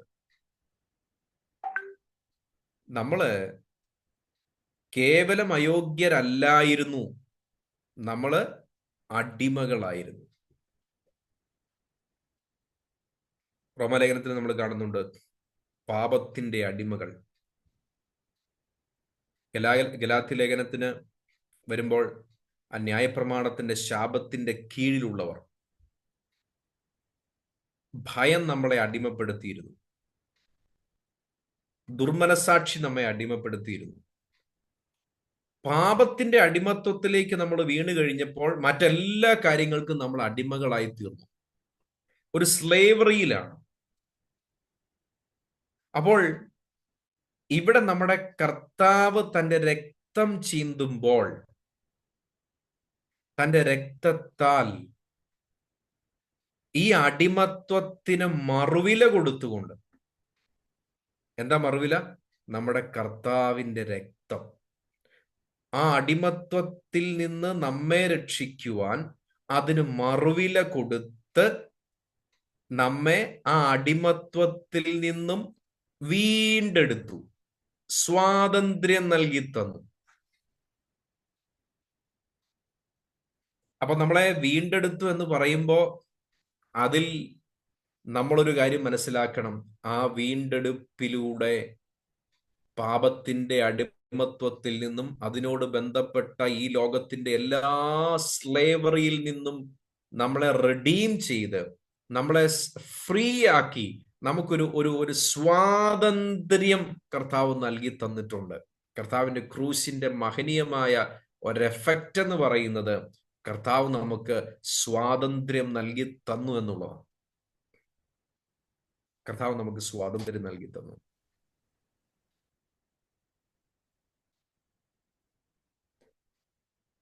അപ്പൊ അവിടെ നേരെ ഒന്ന് ചിന്തിച്ചേ, നേരെ തിരിച്ചൊന്ന് ചിന്തിച്ചേ. നമ്മൾ മുമ്പേ ചിന്തിച്ചിരുന്നു, സഹോദരന് ആര് മറുവില കൊടുക്കും? റാൻസം ആർക്ക് കൊടുക്കാൻ സാധിക്കും? എത്ര രൂപ കൊടുക്കാൻ സാധിക്കും? എന്റെ ഉള്ള സമ്പത്തെല്ലാം കൊടുത്ത് മറുവില കിട്ടുമായിരുന്നെങ്കിൽ, ശാന്തി കിട്ടുമായിരുന്നെങ്കിൽ, ഇനി അതല്ല എന്റെയും എന്റെ സഹോദരങ്ങളുടെയും എല്ലാ വസ്തുവകളും കൊടുത്ത് ശാന്തി കിട്ടുമായിരുന്നെങ്കിൽ, അങ്ങനെ ഒരു കണക്കായിരുന്നെങ്കിൽ ഈ ലോകത്തിലെ ഏറ്റവും ധനികനായ മനുഷ്യന് ഒരുപക്ഷെ ആദ്യമേ ശാന്തി കിട്ടിയത്. ഒരു പ്രാണന്റെ വീണ്ടെടുപ്പ് വിലയേറിയതാണ്. അങ്ങനെയാണെങ്കിൽ ഒരു പ്രാണനെയാണോ, ഒരു വ്യക്തിയെയാണോ, ഉലകത്തിലുള്ള സർവ മനുഷ്യരുടെയും പാപങ്ങൾക്ക് പരിഹാരമായി ഒരുവൻ കാൽവറിയിൽ, ഒരുവന്റെ രക്തം കാൽവറിയിൽ. അതുകൊണ്ട് പത്രോസ്ലീഹ അവിടെ ഒരു വാക്കും കൂടെ ചേർത്ത് അദ്ദേഹത്തിന്റെ 1-ാമത്തെ ലേഖനത്തിൽ എഴുതുന്നുണ്ടല്ലോ, നമ്മെ വ്യർത്ഥവും പിതൃപാരമ്പര്യവുമായുള്ള നിങ്ങളുടെ നടപ്പിൽ നിന്ന് നിങ്ങളെ വീണ്ടെടുത്തിരിക്കുന്നത് ക്രിസ്തു എന്ന നിർദോഷവും നിഷ്കളങ്കവുമായ കുഞ്ഞാടിന്റെ വിലയേറിയ രക്തം കൊണ്ടത്രേ.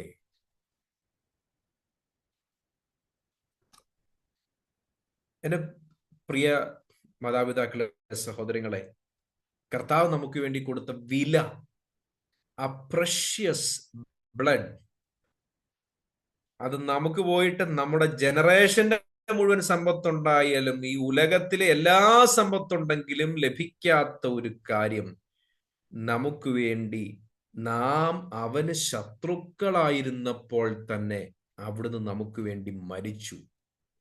ആ വില നൽകപ്പെട്ടു, പരിഹാരം നൽകപ്പെട്ടു.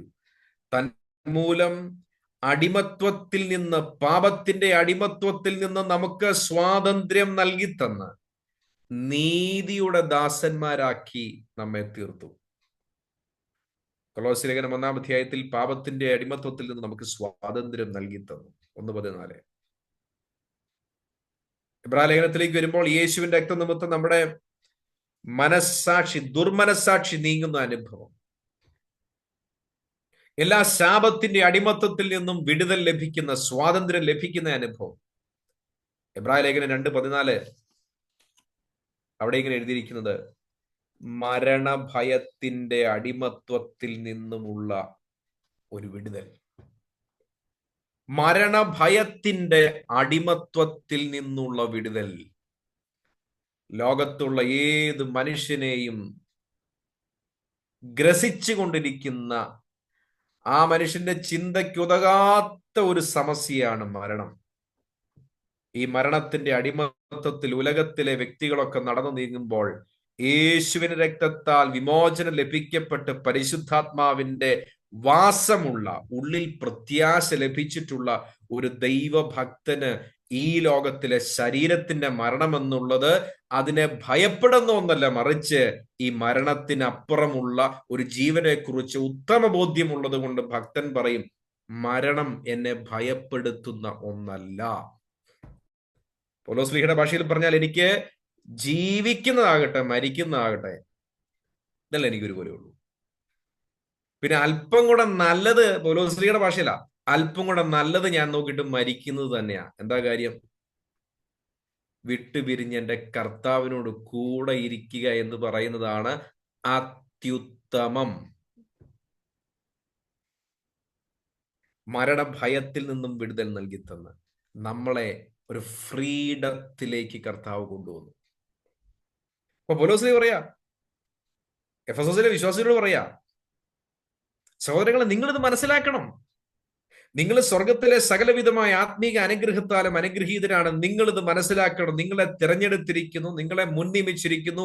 നിങ്ങൾക്ക് വേണ്ടി നിങ്ങളുടെ ഉടയവൻ അവിടുത്തെ രക്തം നൽകി കൊടുത്ത് നിങ്ങളുടെ പാപത്തിന്റെ അടിമത്വത്തിൽ നിന്ന് നിങ്ങളെ മോചിപ്പിച്ച് നിങ്ങൾക്ക് സ്വാതന്ത്ര്യം നൽകി തന്നിരിക്കുന്നു. നിങ്ങളത് തിരിച്ചറിയണം.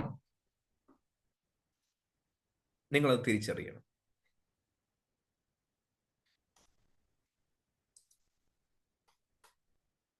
നമ്മൾ ഈ ഭാഗങ്ങൾ ധ്യാനിക്കുമ്പോൾ നമ്മുടെ ജീവിതത്തിലും നമ്മൾ ഈ കാര്യങ്ങൾ വ്യക്തമായിട്ട് നമ്മൾ തിരിച്ചറിയണം.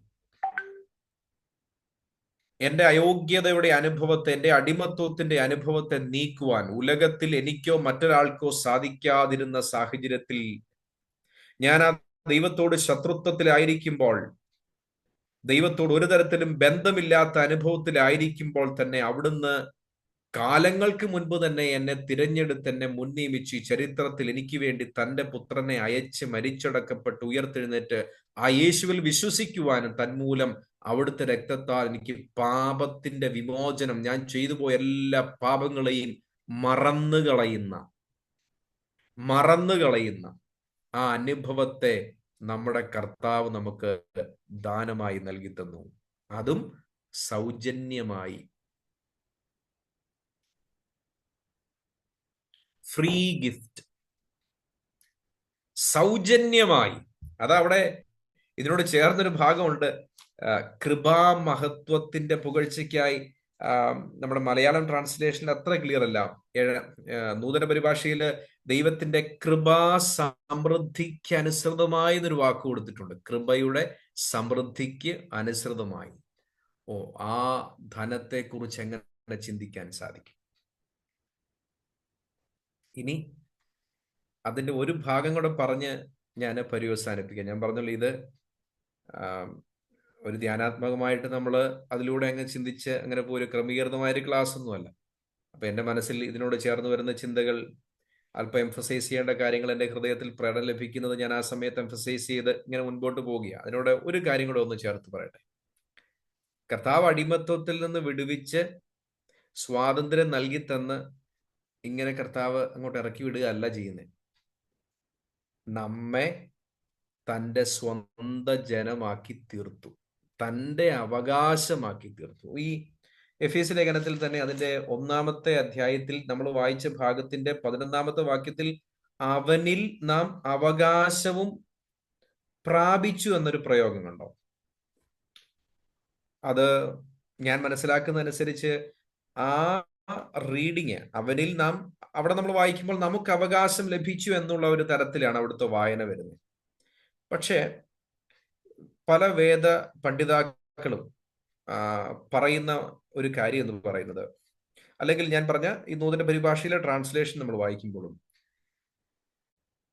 അവിടുത്തെ മഹത്വത്തിന്റെ പുകഴ്ചയായി തീരേണ്ടതിന് ദൈവം നമ്മെ അവകാശമായി തിരഞ്ഞെടുത്തു എന്നുള്ളതാണ്. നമുക്ക് അവകാശം ഉണ്ട്, ഇൻഹെറിറ്റൻസ് ഉണ്ട്. പക്ഷെ ഇങ്ങനെ വീണ്ടെടുത്ത നമ്മൾ, ഞാൻ എന്ന് പറയുന്ന വ്യക്തി, രക്തം കൊടുത്ത് വീണ്ടെടുത്ത ഞാൻ ഇപ്പോൾ ദൈവത്തിന്റെ ഇൻഹെറിറ്റൻസ് ആണ്, ദൈവത്തിന്റെ അവകാശമാണ്. ഈ പൗലോസ്ലീഹ 15 മുതലുള്ള ഭാഗത്ത് പ്രാർത്ഥിക്കുന്നുണ്ടല്ലോ, കർത്താവെ നിങ്ങളുടെ ഹൃദയദൃഷ്ടി തുറന്നിട്ട് വിളിയാലുള്ള ആശ ഇന്നതെന്നും. അടുത്ത ഭാഗം എന്താ? വിശുദ്ധന്മാരിൽ അവന്റെ മഹിമാധനത്തിന്റെ, അവകാശത്തിന്റെ മഹിമാധനം ഇന്നതെന്നും. അവകാശത്തിന്റെ മഹിമാധനം, അവിടെയും ഇതേ അർത്ഥം തന്നെയാണ് വരുന്നത്. എന്താ? നമ്മളിപ്പോ വീണ്ടെടുക്കപ്പെട്ട, അടിമത്വത്തിൽ നിന്ന് സ്വാതന്ത്ര്യം പ്രാപിക്കപ്പെട്ട നമ്മളിപ്പോ നമ്മുടെ വകയല്ല. നമ്മൾ നമ്മുടെ ദൈവത്തിന്റെ വകയാണ്. അത് നമുക്ക് എല്ലാവർക്കും അറിയാലോ. നമ്മള് പ്രത്യേകിച്ച് പുതിയ നിയമത്തിലേക്ക് വരുമ്പോൾ ഈ അടിമ എന്ന ഒരു ആത്മീയ അർത്ഥത്തിൽ ഉപയോഗിക്കുന്ന കാര്യമുണ്ടല്ലോ.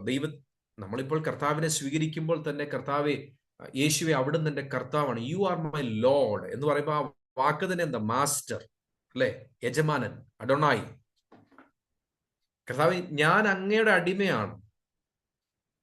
എന്നെ സ്വാതന്ത്ര്യത്തിലേക്ക് കൊണ്ടുവന്ന അങ്ങയുടെ അടിമ, അങ്ങയുടെ അവകാശമാണ്. കൊരിന്ത്യർക്ക് എഴുതിയ 1-ാമത്തെ ലേഖനത്തിലൊക്കെ നമ്മൾ വായിക്കുമ്പോൾ 6-ാം അധ്യായത്തിൽ നിങ്ങള് അവിടെ വളരെ സ്ട്രോങ് ആയിട്ട് പൗലോസ് പറയുന്നത്, ദൈവത്തിന്റെ ദാനമായി നിങ്ങളിലിരിക്കുന്ന 6:19-20 ദൈവത്തിന്റെ ദാനമായി നിങ്ങളിൽ ഇരിക്കുന്ന പരിശുദ്ധാത്മാവിന്റെ മന്ദിരമാകുന്നു നിങ്ങളുടെ ശരീരമെന്നും നിങ്ങളെ വിലയ്ക്ക് വാങ്ങിയിരിക്കുകയാൽ നിങ്ങൾ താന്താങ്ങൾക്കുള്ളവരല്ല എന്നും അറിയുന്നില്ലയോ? നിങ്ങൾ ഇനി നിങ്ങൾക്കുള്ളവരല്ല.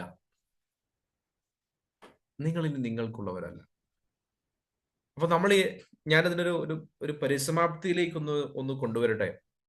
നമ്മൾ ചിന്തിച്ച കാര്യം, ഈ ആത്മീക അനുഗ്രഹങ്ങൾ പ്രാപിച്ച അസാധാരണമായ അനുഭവത്തിലുള്ള നാം, അതിൽ ഒരു കാര്യമാണ് ഞാൻ പറഞ്ഞത്, നമ്മൾ വീണ്ടെടുക്കപ്പെട്ടവരാണ്. നമ്മൾ അടിമത്വത്തിൽ നിന്നും അതിന്റെ മറുവില നൽകിക്കൊടുത്ത് സ്വാതന്ത്ര്യത്തിലേക്ക് വരപ്പെട്ടവരാണ് നമ്മൾ. അതാണ് ഞാൻ മുമ്പേ സൂചിപ്പിച്ചതുപോലെ ഒരു മനുഷ്യന് ഉലകത്തിൽ ലഭിക്കുന്ന ഏറ്റവും അനുഗ്രഹീതമായ സൗഭാഗ്യം, വിലയുള്ള കാര്യം. എന്നാൽ അതിനോട് ചേർത്ത് നമ്മൾ പറയണം, ആ സ്വാതന്ത്ര്യത്തിലേക്ക് കൊണ്ടുവന്നിരിക്കുമ്പോൾ ഞാനെന്ന് പറയുന്ന ഈ വ്യക്തി ഇനി എൻ്റെ വകയല്ല, എൻ്റെ കർത്താവിൻ്റെ വകയാണ്. ഞാൻ എൻ്റെ കർത്താവിൻ്റെ വകയാണ് എന്ന് പറയുമ്പോൾ ആ അടിമയും ഉടമയും തമ്മിലുള്ള ആ ഒരു ബന്ധത്തെ പല സ്ഥലങ്ങളിൽ നമ്മൾ സൂചിപ്പിക്കുന്നുണ്ട്. റോമാലേഖനം 6-ാം അധ്യായത്തിലൊക്കെ കാണുമ്പോൾ അവിടെ അതിനിങ്ങനെ പറയാം, യജമാനന്റെ ഇഷ്ടത്തിന് വേണ്ടി കാതോർത്തിരിക്കുന്ന ഒരു അടിമയെ പോലെ, യജമാനന്റെ ഇഷ്ടം ചെയ്യുവാൻ വേണ്ടി വെമ്പൽ കൊണ്ട് നിൽക്കുന്ന ഒരു വ്യക്തിയെ പോലെ നമ്മുടെ ജീവിതത്തിൽ. അബ്രഹാമിന്റെ വാക്കുണ്ടല്ലോ, അബ്രഹാമേ അടിയൻ ഇതാ, അല്ലെ? നമ്മൾ കർത്താവിന്റെ മുൻപിൽ എപ്പോഴും ലോർഡ് ഐ ആം ഹിയർ. കഴിഞ്ഞ ദിവസങ്ങളൊക്കെ എന്നെ ആഴത്തിൽ ഇൻഫ്ലുവൻസ് ചെയ്തൊരു ഭാഗമാണ് ഏലിയാവിന്റെ ജീവിതത്തിലെ. ഏലിയാവിനെ കുറിച്ചുള്ള വിശദീകരണത്തിൽ ആകെ അദ്ദേഹത്തിന് ഒരു സ്പിരിച്വൽ സ്റ്റാറ്റസ് പറയുന്നത് എങ്ങനെയാണ്, ഞാൻ സേവിച്ച് നിൽക്കുന്ന യഹോവയാണ്. ഏലിയാവ് പ്രവചിക്കുന്ന ഇങ്ങനെ, ഇന്ന കാര്യം സംഭവിക്കില്ല എന്ന് പറയുമ്പോൾ അതിനെ ക്ലെയിം ചെയ്യുന്ന എങ്ങനെയാ, ബിഫോർ ഹൂം ഐ സ്റ്റാൻഡ്. എപ്പോഴും ആ ദൈവത്തിന്റെ മുൻപിൽ കർത്താവിന്റെ ശബ്ദത്തിന് വേണ്ടി കാതോർത്ത് നിൽക്കുന്ന ഒരു വ്യക്തിയെ പോലെ.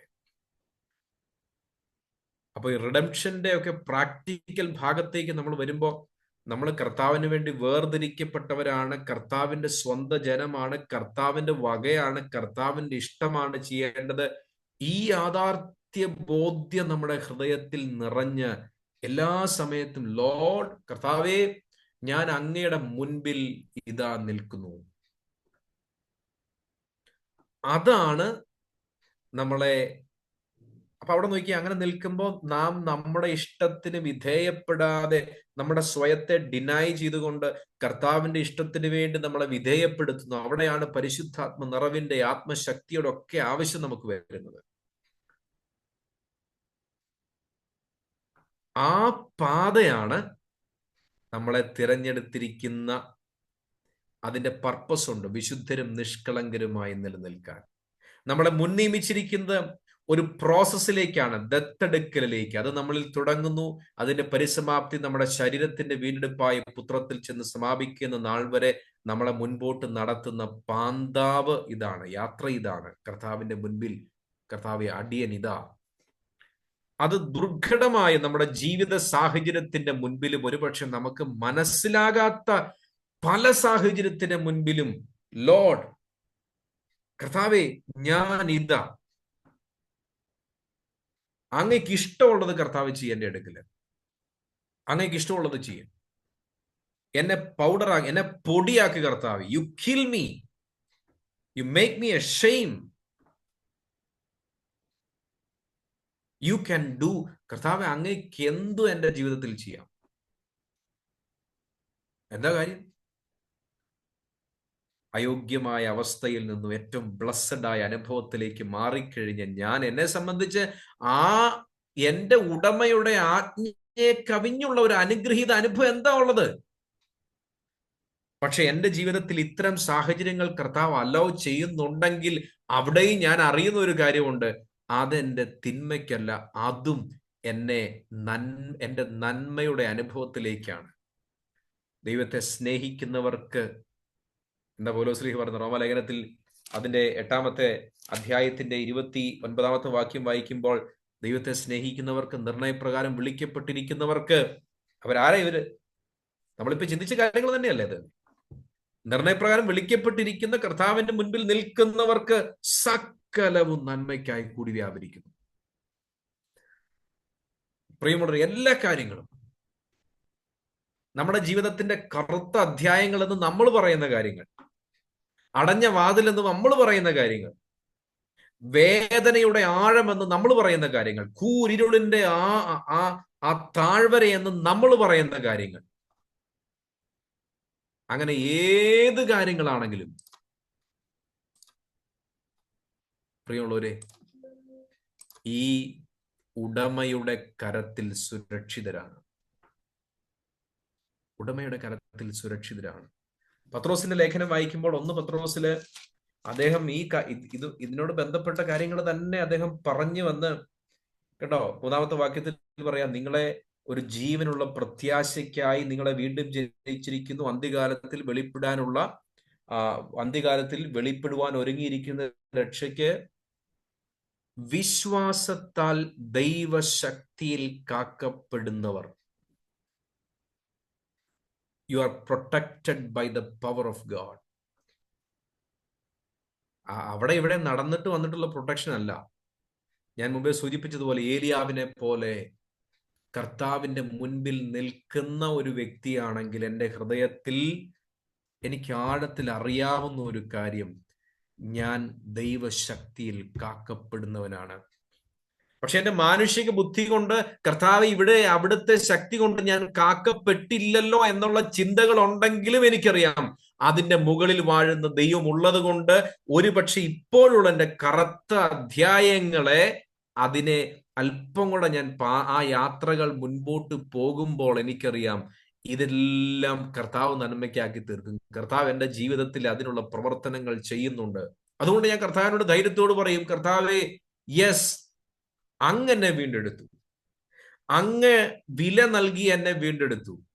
എനിക്ക് ഒരിക്കലും നനയ്ക്കുവാൻ സാധിക്കാത്ത തരത്തിൽ എൻ്റെ അയോഗ്യമായ അനുഭവത്തിൽ നിന്ന് അങ്ങയുടെ രക്തമെന്ന ആ പ്രഷ്യസ് ബ്ലഡിനെ നൽകിക്കൊടുത്ത്, കർത്താവെ, എന്നെ വീണ്ടെടുത്തത് കൊണ്ട് ഞാൻ അങ്ങയുടെ മുൻപിൽ നിൽക്കുന്നു, അങ്ങയുടെ ഇഷ്ടം എന്നിൽ നിറവേറണമേ.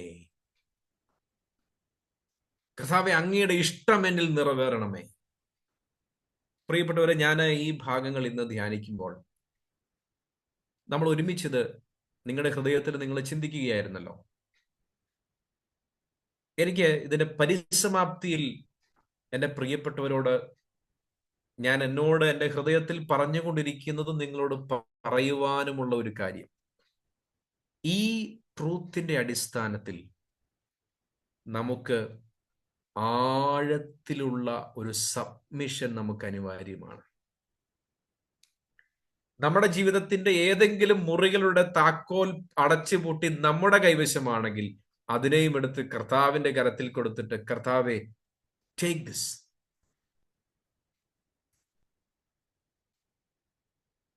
പത്രോസിനോട് കർത്താവ് ചോദിക്കുന്നുണ്ട്, ഇവരെല്ലാം അധികമായിട്ട് നീ എന്നെ സ്നേഹിക്കുന്നുണ്ടോ? ചോദിക്കുക, നീ എന്നെ സ്നേഹിക്കുന്നുണ്ടോ? അങ്ങയ്ക്ക് വേണ്ടി മരിക്കുവാൻ റെഡിയാണെന്ന് പറഞ്ഞ പത്രോസ് ചില മിനിറ്റുകൾക്കപ്പുറത്ത് കർത്താവിനെ തള്ളിപ്പറയുന്ന അനുഭവമുണ്ട്. പക്ഷെ കർത്താവ് കൈവിട്ടില്ല കേട്ടോ. കർത്താവ് അങ്ങോട്ട് പോട്ടെന്ന് പറഞ്ഞ് വിട്ടില്ല. കർത്താവ് ഭക്ഷണമൊക്കെ ഒരുക്കി വെച്ച് ആ പത്രോസിനെ വിളിച്ച്, നീ എന്നെ സ്നേഹിക്കുന്നുണ്ടോ? ആ ചോദ്യം വരുമ്പോ എന്താ നമ്മൾ ചെയ്യുക അല്ലേ? പലപ്പോഴും നമ്മളങ്ങ് നിസ്സഹായരായി പോവുക. കർത്താവേ, അല്ലേ, നമ്മുടെ ചില നിസ്സഹായതകൾ നിസ്സഹായരായി ചിലപ്പോൾ നമ്മൾ നിൽക്കുക, കർത്താവേ, അങ്ങെല്ലാം അറിയുന്നുണ്ട്.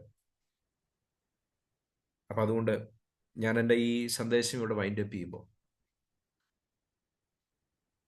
ഞാൻ അതിനൊന്നും ഒന്ന് മുഴുവൻ കൺക്ലൂഡ് ചെയ്യട്ടെ. നമ്മളൊരു അസാധാരണമായ അനുഭവത്തിലുള്ളവരാണ്, ആത്മീയമായി അനുഗ്രഹീതരാണ്. ക്രിസ്തുവിൽ, അവിടെ പ്രധാനപ്പെട്ട പ്രയോഗമുണ്ട്, അത് നമുക്ക് ചിന്തിക്കാൻ സമയമില്ലല്ലോ. ക്രിസ്തുവിൽ അനുഗ്രഹീതരാണ്. ക്രിസ്തുവിൽ മാത്രമേ ഉള്ളൂ ഇത്. ക്രിസ്തുവിൽ നാം അനുഗ്രഹീതരാണ്. നമ്മെ തിരഞ്ഞെടുത്തു, മുൻ നിയമിച്ചു. യേശു ഭൂമിയിൽ വന്ന് മരിച്ചടക്കപ്പെട്ട് ഉയർത്തെഴുന്നേറ്റു. ആ രക്തത്താൽ നമ്മളെ അടിമത്വത്തിൽ നിന്നും ഒരു മറുവില കൊടുത്ത് നമ്മളെ വീണ്ടെടുത്തു. ദൈവത്തിന്റെ വകയാക്കി നമ്മെ തീർത്തു. നാം ഇപ്പോൾ ദൈവത്തിന്റെ വകയാണ്. അതുകൊണ്ട് തന്നെ നമ്മുടെ ജീവിതത്തെക്കുറിച്ചുള്ള നിരാശകളും കൺസേൺസ്, ഭാരങ്ങൾ, ഇതൊന്നും അവിടെ അതൊക്കെ അസ്ഥാനത്താണ്. അതിലൊന്നും സ്ഥാനമില്ല ഇനി ഇവിടെ. കാരണം എൻ്റെ എല്ലാ കാര്യങ്ങളും കൺട്രോൾ ചെയ്യുന്നത് ഉലകത്തിന്റെ ഉടയവനായ ദൈവമാണ്. പിന്നെ അവിടെ എങ്ങനെയാണെന്നുള്ള കാര്യമൊന്നും നമ്മൾ കൺസേൺ ആകാം. കർത്താവ് പറഞ്ഞു, മുമ്പേ അവിടുത്തെ രാജ്യവും നീതി അന്വേഷിക്കും. നിങ്ങൾ കർത്താവ്, നിങ്ങൾ വിചാരപ്പെടണ്ട. അത് നിങ്ങളുടെ കൺസേൺ അല്ല, നിങ്ങളുടെ ഡ്യൂട്ടി അല്ലത്. Leave it. പക്ഷേ അതിന് മറുവശത്ത് കർത്താവിന്റെ മുൻപിൽ സമർപ്പിതമായിട്ട്, അഗെയിൻ ഞാൻ ഏലിയാവിനെ ഒന്നും കൂടെ കോട്ട് ചെയ്തിട്ട് പറയട്ടെ, ഞാൻ നമസ്കരിച്ച് നിൽക്കുന്ന, സേവിച്ച് നിൽക്കുന്ന യഹോവയാണ് എന്ന് നമുക്ക് ധൈര്യത്തോടെ പറയാൻ പറ്റുന്ന രീതിയിൽ, Lord I stand before you. ഏത് മൊമെന്റിലും ഞാൻ സേവിച്ച് നിൽക്കുന്ന യഹോവയാണ്.